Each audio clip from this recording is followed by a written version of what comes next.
Conoce a Roque José Florencio, mejor conocido como Pata Seca, un esclavo brasileño con cuerpo de culturista que, según rumores, tuvo más de 200 hijos. Y no fue a través de inseminación artificial. ¿Imaginas tener 200 hijos a la vieja usanza? Pues por lo visto, Genghis Khan y Pata Seca. Sigue mirando, porque en los próximos minutos te mostramos una de las páginas más oscuras de la historia. Las imágenes que estás a punto de ver son fuertes. Si no quieres ver uno de los episodios más funestos de la humanidad, aún tienes chance de cambiar de canal y mirar un vídeo de Taylor Swift o de gatitos jugueteando con burbujas. Pero si quieres ver la verdad de un pueblo que sufrió durante siglos, quédate con nosotros porque a continuación te mostramos algo de lo que aún no te quieren hablar: la cría de esclavos. En este video retrocederemos en el tiempo hasta uno de los momentos más extraños de la historia. Exploraremos el Caribe, donde hombres esclavizados fueron encargados de producir la próxima generación de esclavos, y descubriremos la historia de Pata Seca. Encuentra un sitio cómodo y presta mucha atención, porque comenzamos en 3, 2, 1. Tras la abolición del comercio transatlántico de esclavos en 1808, Estados Unidos y el Caribe se encontraron ante un dilema crítico: la necesidad imperante de mano de obra para sostener las lucrativas industrias del algodón, la caña de azúcar y la producción de arroz en el profundo sur. Es aquí, en este entorno tenso y voraz, donde la cría de esclavos emergió como una respuesta siniestra a la escasez de mano de obra. Los esclavos, considerados mercancía por muchos comerciantes, eran vistos como la fuerza vital indispensable para la producción de cosechas lucrativas que alimentaban el comercio triangular. En este contexto escalofriante, se desarrolla la historia de un hombre que llegaría a ser conocido como Pata Seca. La interrupción del flujo constante de nuevos africanos marcó el principio de un dilema acuciante: ¿cómo mantener las vastas plantaciones y las lucrativas industrias sin la inyección constante de nuevas manos esclavas? La respuesta, surgida de las sombras, se materializó en la cría de esclavos, una alternativa siniestra que se alzó para abordar la escasez inminente. Los amos de esclavos, al ver que la oferta de esclavos disminuía y enfrentándose a la realidad del agotamiento del suministro humano, se sumieron en una búsqueda desesperada de una solución rápida y eficaz. Así nació la práctica escalofriante de la cría de esclavos, un sistema que no solo explotaba el trabajo físico de los esclavos, sino que también se sumergía en las vidas más íntimas de las mujeres esclavas. La cría de esclavos, concebida como una oscura alternativa para llenar el vacío dejado por la prohibición del comercio de esclavos, trajo consigo la idea perturbadora de que la fertilidad de las mujeres esclavas se convertiría en una herramienta estratégica. En este contexto, las mujeres esclavas fueron percibidas como piezas clave en el complejo rompecabezas de mantener un suministro constante de fuerza laboral. Sus cuerpos, tratados como instrumentos de producción, eran forzados a la reproducción interminable para garantizar una cosecha interminable de esclavos. La importancia de la fertilidad se elevó a un nivel casi mitológico en la mente de los terratenientes. Las mujeres esclavas, despojadas de su autonomía y convertidas en instrumentos de reproducción, fueron seleccionadas meticulosamente para asegurar que solo las consideradas más fértiles participaran en este oscuro proceso. En este viaje a través de los recovecos más sombríos del pasado, Pata Seca emerge como una figura central en el tortuoso episodio de la cría de esclavos. Su nombre resuena en las páginas manchadas de la historia, llevando consigo el peso de una narrativa plagada de desesperación, explotación y resistencia. Pero, ¿quién era realmente Pata Seca? Su historia se envuelve en un velo de misterio y leyenda, tejiendo una trama en la que la realidad y la mitología se entrelazan en una danza compleja. Las leyendas que rodean a Pata Seca son tan variadas como intrigantes. Algunos cuentan que vivió 10 veces más que cualquier otro esclavo, como si la longevidad fuera un regalo que compensara los horrores de su vida. Otros sostienen que poseía una suerte particular, un don que le permitía plantar semillas sin presenciar jamás la brutalidad de la esclavitud en su forma más cruda. En este torbellino de mitos y realidades, la figura de Pata Seca se convierte en un enigma que desafía la comprensión convencional de la historia esclavista. La información histórica sobre Pata Seca es tan esquiva como las sombras que lo rodean.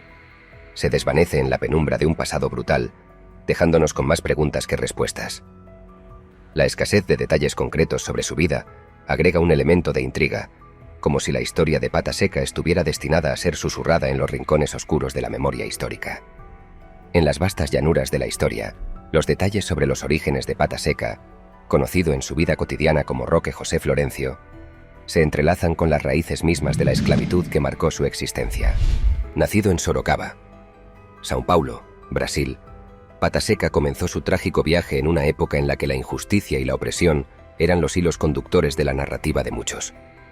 Desde sus primeros días, se podría decir que el destino de Roque José Florencio estaba predestinado por las circunstancias despiadadas de la esclavitud. Pronto se convertiría en una figura central en la historia de la cría de esclavos, pero su vida tomó un rumbo singular desde el principio. Lo que distingue a Pataseca de tantos otros en su situación es su posición única dentro del sistema esclavista. A diferencia de muchos esclavos que eran relegados a las duras labores agrícolas, Pataseca ocupaba un papel especial que, aunque no exento de explotación, lo alejaba de las filas de los trabajadores en los campos de caña de azúcar o algodón. Su dueño, Francisco da Cunha Bueno, reconoció algo peculiar en Pataseca. A pesar de su condición de esclavo, se le confiaron responsabilidades distintas, alejándolo del yugo de las jornadas agotadoras en los campos. Se convirtió en un hombre de confianza, encargado de tareas como la entrega de correo y el cuidado de los animales en la finca. Esta singularidad en su posición, aunque no exenta de la atadura de la esclavitud, destaca la complejidad y las capas de brutalidad que caracterizaban este sistema inhumano. El sobrenombre Pataseca encuentra su origen en una tradición propia del lugar donde vivía. En la finca, los esclavos eran nombrados con nombres de animales, y debido a la alta estatura de Pataseca, con piernas delgadas, grandes manos y pies, se le asignó este apodo que se volvió tanto una representación de su físico como una muestra de la deshumanización inherentemente cruel que caracterizaba el sistema esclavista. En el entramado cruel de la esclavitud, la figura de Pataseca se ve envuelta en las sombras de supersticiones arraigadas y en la explotación despiadada de un hombre destinado a ser un mero instrumento de reproducción.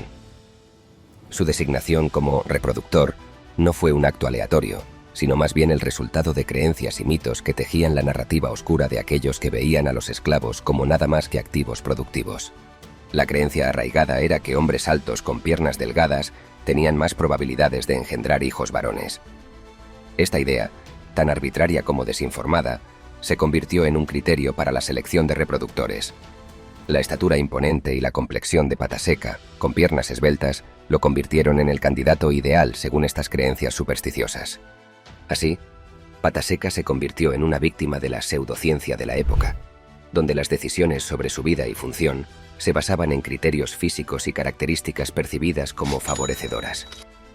La explotación no solo residía en la brutalidad de su trabajo, sino también en la manipulación de su existencia con base en nociones sin fundamento. La magnitud de la explotación a la que fue sometido este esclavo fue tal que, según estimaciones, engendró más de 200 hijos. Su cuerpo, despojado de su autonomía, se convirtió en una herramienta para satisfacer las demandas voraces de su dueño. La cifra, aunque asombrosa, resalta la brutalidad de un sistema que veía la reproducción humana como un recurso renovable para alimentar las maquinarias insaciables de la producción esclava. La cría de esclavos no solo implicaba la explotación del cuerpo de Pataseca, sino también de las vidas que engendraba. Sus hijos, en lugar de ser celebrados como frutos de la vida, eran destinados al mismo destino que él: la esclavitud. Vendidos, intercambiados y considerados propiedad de alguien, estos niños y niñas nacieron condenados a una vida de servidumbre, despojados de cualquier posibilidad de elección o libertad. El destino de Pataseca tomó un giro significativo con la abolición de la esclavitud en Brasil en 1888. El fin de las cadenas marcó el inicio de una nueva etapa en la vida de este hombre, cuyo nombre resonaría a lo largo de la historia como un testamento de resistencia y resiliencia. Después de décadas de ser instrumentalizado como un reproductor humano, Pataseca emergió de las sombras de la esclavitud con una libertad que, aunque tardía, llevaba consigo el peso de una historia marcada por la opresión. Sin cadenas físicas, pero con las cicatrices invisibles de una vida de servidumbre, Pataseca se encontró frente a un horizonte desconocido, con la oportunidad de esculpir su propio destino. En este nuevo capítulo de su vida, encontró el amor y la compañía de una mujer llamada Palmira. Unidos por la determinación de construir un futuro mejor, se casaron y dieron inicio a una familia que sería la encarnación de la libertad que tanto les había sido negada. Este matrimonio no solo representó la unión de dos almas, sino también la fundación de una nueva dinastía que rompía con las cadenas de la esclavitud. Pataseca falleció el 13 de junio de 1958 a la sorprendente edad de 130 años. Su muerte fue un cierre tranquilo para un hombre que había experimentado los extremos de la injusticia y la libertad. Rodeado de su familia y amigos en Santa Eudoxia, São Carlos, Sao Paulo, Brasil, Pata Seca dejó este mundo como un símbolo de resistencia. Un hombre que desafió las expectativas y encontró su camino hacia la libertad a pesar de las adversidades. Aunque oscura, la historia de este hombre es en un faro de esperanza y perseverancia, recordándonos que incluso en las profundidades de la esclavitud, algunos lograron encontrar la luz de la libertad. Si te ha gustado el vídeo, dale like y comparte esta historia para reflexionar sobre nuestro pasado y a reconocer la importancia de entender las sombras que yacen en la historia. Al darle like, suscribirse y compartir este relato, contribuyes a la difusión de la conciencia sobre estas narrativas históricas. En la luz de la comprensión, podemos aprender de nuestro pasado y trabajar hacia un futuro donde la justicia y la igualdad sean los cimientos sobre los cuales construimos nuestras sociedades.